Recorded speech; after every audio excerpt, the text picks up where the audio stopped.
a la que J.D. Vance, el vicepresidente de los Estados Unidos, le planteó a Zelensky, el presidente de Ucrania: ok, permítanos a nosotros el acceso a sus yacimientos de tierras raras y nosotros promoveremos un eventual acuerdo de paz con Rusia. Y eso está sucediendo. Ahora mismo hay una tregua, 30 días, entre Rusia y Ucrania. 30 días de tregua, ya son menos. Pero, ¿a condición de qué? Ya hay un acuerdo con empresas norteamericanas para que éstas se hagan cargo de la explotación de tierras raras en territorio ucraniano. Así se mueve la llamada geopolítica.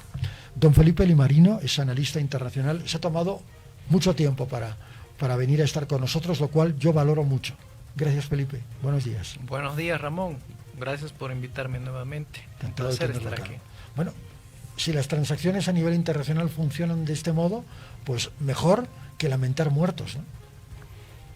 Me estás preguntando por la última noticia. Sí, por la última que le acabo de comentar.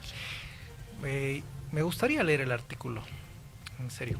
Y estabas haciendo seguimiento porque hace unos días atrás también me enteré que había algún tipo de acercamiento con Irán respecto a, bueno, la noticia era muy general, iba a haber algún tipo de acuerdos.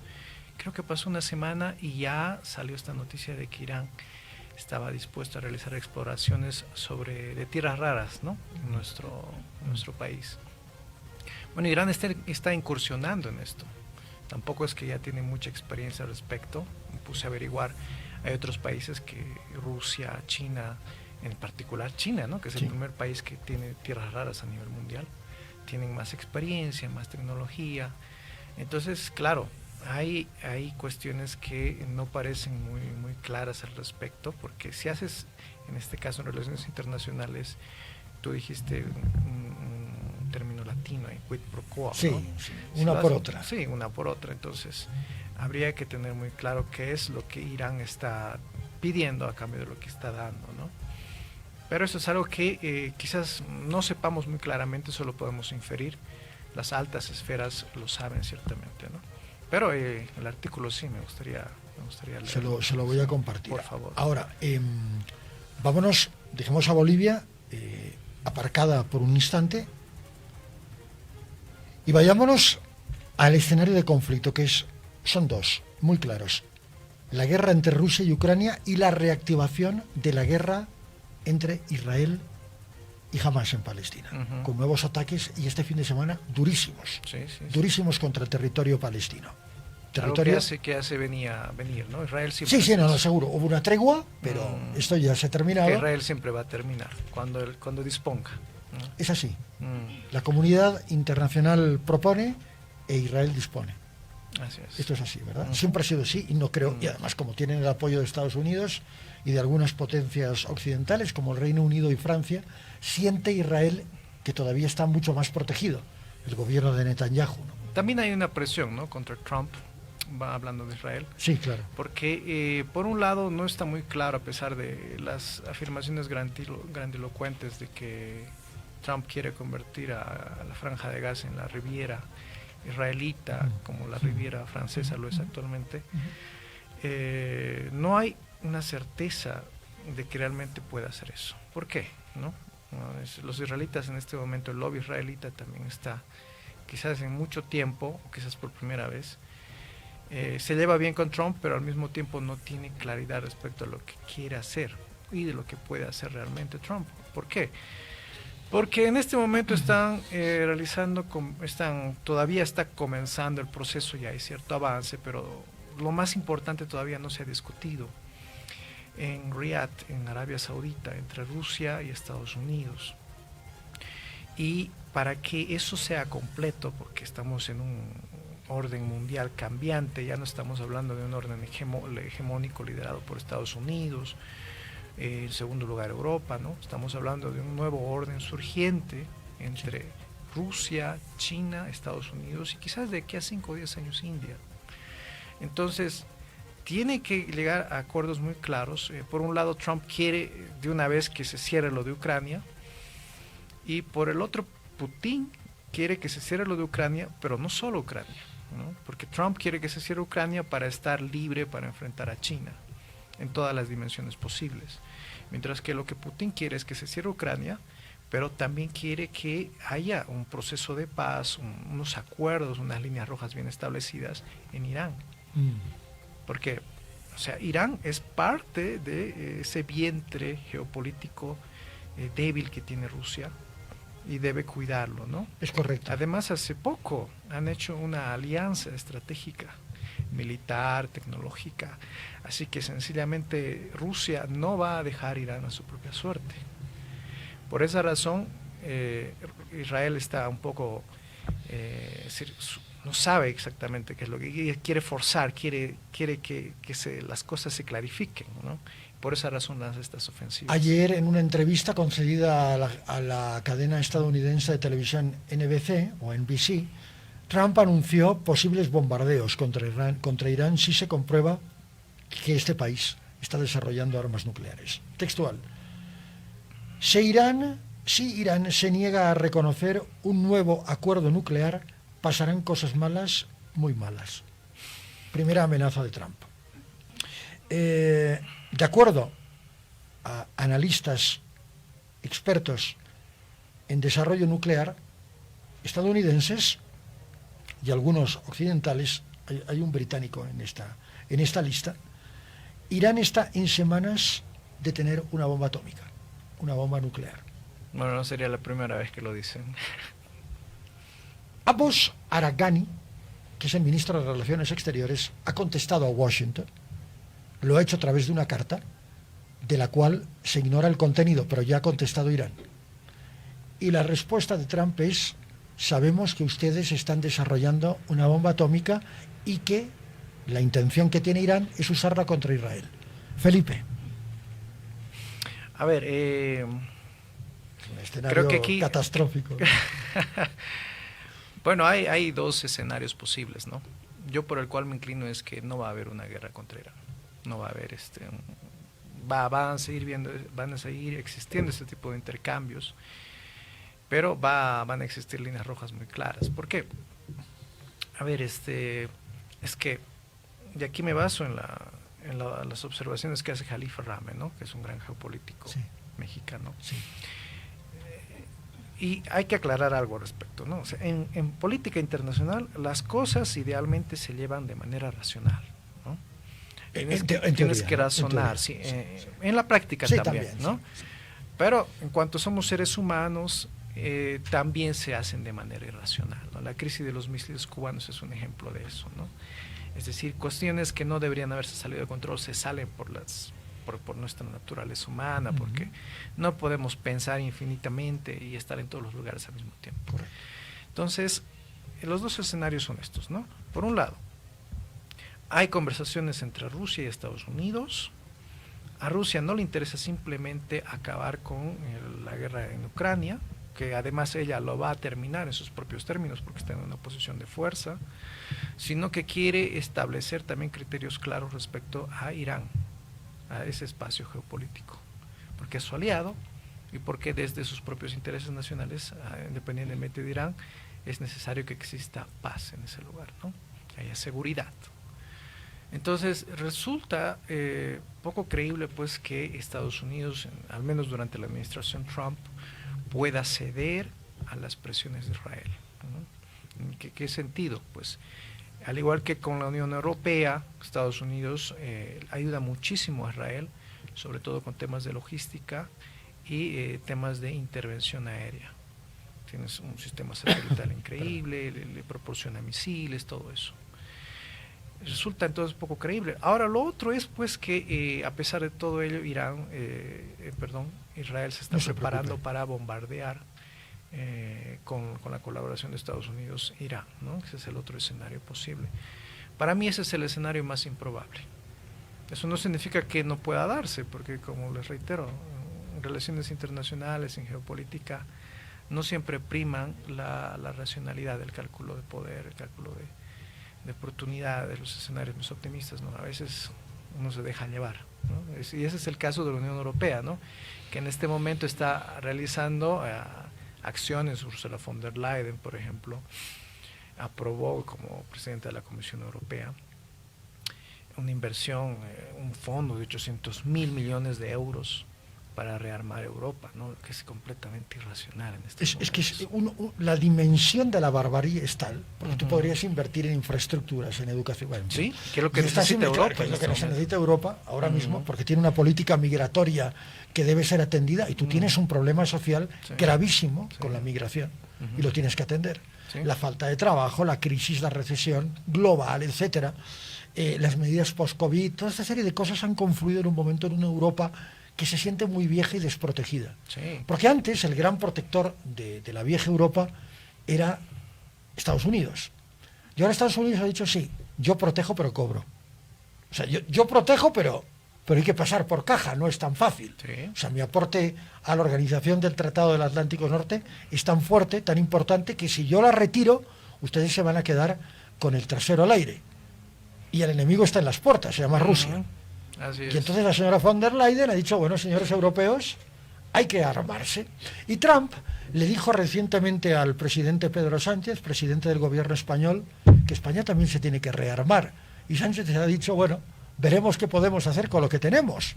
Con lo que está existiendo una carrera armamentista en Europa y se está generando un temor, yo creo que hasta cierto punto paranoico, en creer que puede haber un ataque de Rusia a Europa. Incluso se ha tomado la molestia, algún medio de comunicación, de establecer cuánto tardaría un misil ruso en llegar a París.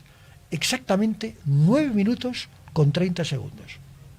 Así es como dice Ramón. La paranoia también. Bueno, yo he vivido en Europa. Lo sé. A la Unión Europea le debo mi beca, he estudiado allá, muy agradecido. Pero yo ya me daba cuenta de algo, ¿no? Porque yo estuve en el 2015, 2016 allá. Y ya había esta mentalidad de que, porque yo estudié Relaciones Internacionales allá, sí.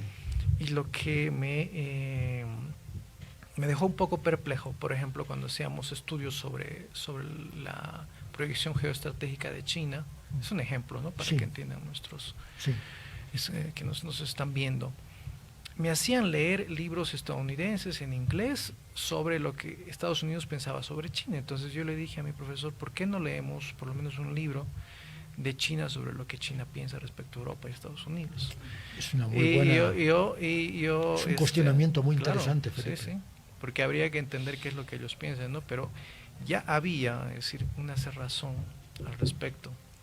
Entonces llega la realidad y pues ¿cuál es la reacción? Esta es esta reacción irracional de Ursula von der Leyen. Y hace pocos días publiqué en mi muro de Facebook un estudio justamente sobre esto, ¿no? Se llama Queens, de dos investigadoras, si no estoy mal, son mujeres también, que apellidan Dube y Harish, no sé si estaré pronunciando bien su nombre. Está muy bien. Que llegaron a la siguiente conclusión, ¿no? Ellos hicieron un estudio desde el siglo XV al XX en Europa, y llegaron a una conclusión, ¿no? Los estados gobernados por reinas libraron más guerras que los liderados por varones, ¿no? Podemos tener ejemplos ahí. Por ejemplo, quien llevó adelante la guerra de las Malvinas fue Margaret Thatcher, ¿no? Quien está llevando adelante este rearme insensato europeo es Ursula von der Leyen también, ¿no? Que fue una política europea, ahora es presidente de la Comisión Política no se olvide alemana. Que en medio está la señora Merkel, que también, tenía otro tipo de talante, ¿no? Sí.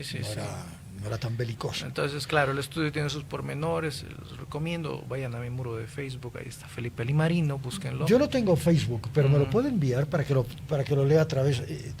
comuníquese usted con Gabriela. Claro. Gracias a Dios no tengo Facebook, pero me interesaría mucho leer ese artículo. Ya, muy bien, se lo voy a mandar a Gabriela entonces. Sí. Pero es decir, hay una tendencia, yo creo que es estructural esto, cuando el estudio llega a esa conclusión. También no se trata de que las mujeres sean naturalmente más violentas que los hombres. No, en absoluto. Sino que al final prevalecen las estructuras, los contextos, los valores propios de una época, en un espacio determinado, que independientemente de que uno sea mujer u hombre, empujan a esa, ¿no? Pero en el caso de las mujeres eso parece que se ve potenciado por el hecho de que se sienten percibidas más débiles. Entonces eso influye en este tipo de decisiones, ¿no? Ese es, bueno, las conclusiones a las que llega el estudio. Ahora, yo digo, puede ser, ¿no?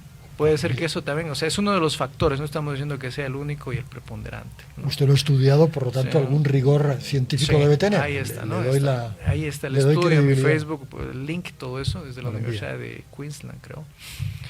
Salió recientemente. Entonces, eso es Ramón, ¿no? Es decir, si nos, en lugar de que este dinero se destine a otras cuestiones que son más urgentes en este momento, pues se está destinando a un rearme que no tiene ni pies ni cabeza, porque no va a ser para mañana. En el escenario más optimista va a tomar 5 años, y aunque Europa se pueda rearmar Sí. lo suficiente, Sí. en 5 años o en 10 años no va a ser rival ni para China, ni para Rusia, ni para Estados Unidos, mucho menos, ¿no? O sea, en este caso contrastada contra Rusia, ¿no? Estados Unidos, en el sentido de decirle, ya no te necesitamos, ¿no?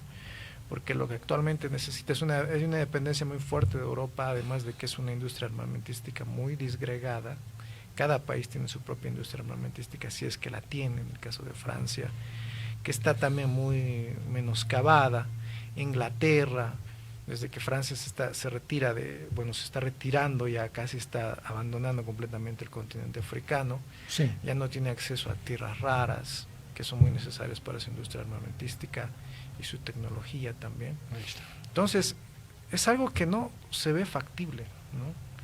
¿Qué es lo que hay aquí? Es una reacción descoordinada, irracional, es incluso emocional, pero en un sentido emocional, en un sentido malo, negativo, ¿no? Es decir, O sea, visceral, visceral, ¿no? exacto, Visceral. Sí, gracias por eso. No, por favor. Encantado. Visceral, no hay aquí, es decir, algo, no tiene sentido hacer esto, pero se lo está haciendo porque es incluso una especie de resentimiento. Mira, nos estás dejando Estados Unidos, nosotros nos valemos por nosotros mismos, ¿no? Y vamos a seguir combatiendo a Rusia. ¿Y con qué? Francia tiene 256, 300 ojivas nucleares aproximadamente, sin contar la capacidad de sus misiles que no son hipersónicos, son cruceros. Inglaterra tiene más o menos 300, algo así, ¿no? Hay unas estimaciones, no hay una exactitud. Frente a Rusia, que tiene 6.000. Sí, no. ¿De qué estamos hablando? O sea, el paraguas la nuclear desproporción de Francia, es enorme. El paraguas nuclear de Francia e Inglaterra es insignificante respecto a Rusia, sin contar los misiles hipersónicos, ¿no? Entonces, esto no tiene ni pies ni cabeza, ¿no? ¿Frente a qué estamos?